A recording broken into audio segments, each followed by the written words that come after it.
السلام عليكم ورحمة الله وبركاته. هنعمل النهارده مع بعض الكنافة يا بنات.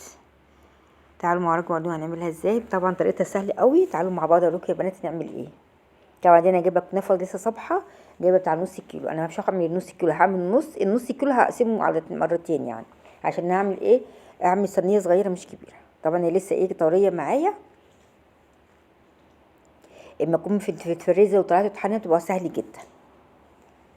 طبعا دي عشان انا كنت محتاجاها على طول، ايه عملتها ما ركنتهاش في الفريزر كده. وهقطعها كده ونخليها ايه على قد ما نقدر نقطعها، ونخليها ايه قطع صغيره خالص على قد ما نقدر.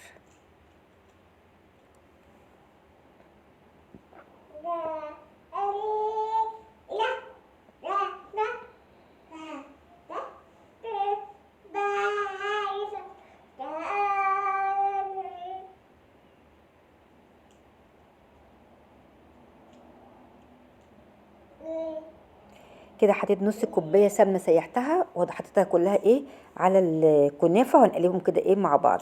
ادخل السمنه في الكنافه كلها.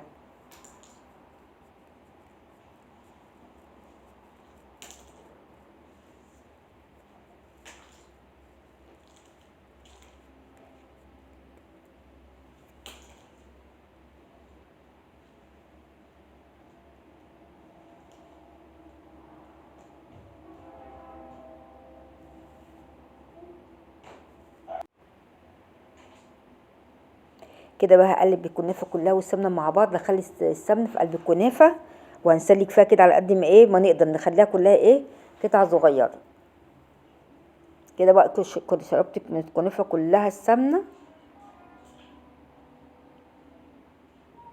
وكده حطيت عليها معلقتين سكر ناعم.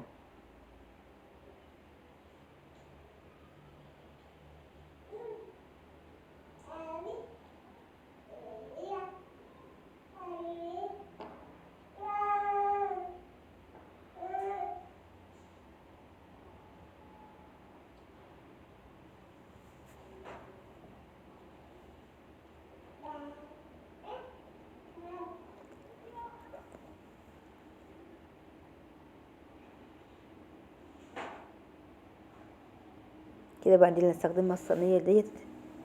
احط كده بقى فيها، احط نص الكنافه وهضغط بقى عليها جامد على قد ما تضغطي عليها جامد. انا هحشيها مكسرات كده، وهضغط عليها جامد كده. خلاص كده.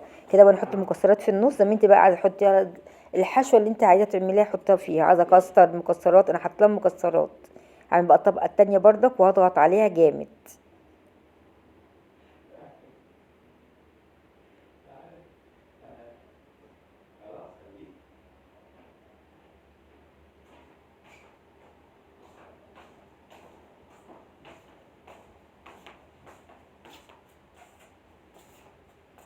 كده بقى ضغطتها جامد كده. بقى في حد حب السمن بقى احطه كده على الوش عليها كده. بقى خلاص ضغطتها عليها اهيت، وحط لها بقى السمنه على الوش. ادخلها بقى الفرن كده اوريكم نطلع من الفرن ايه مع بعض.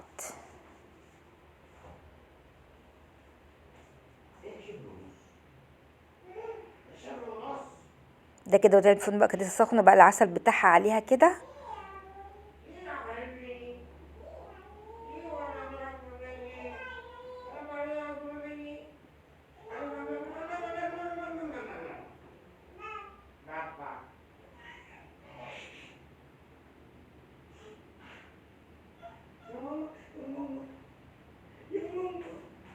ايه رايكم يا بنات؟ تحفه جدا. كل سنه وانتم طيبين، رمضان كريم.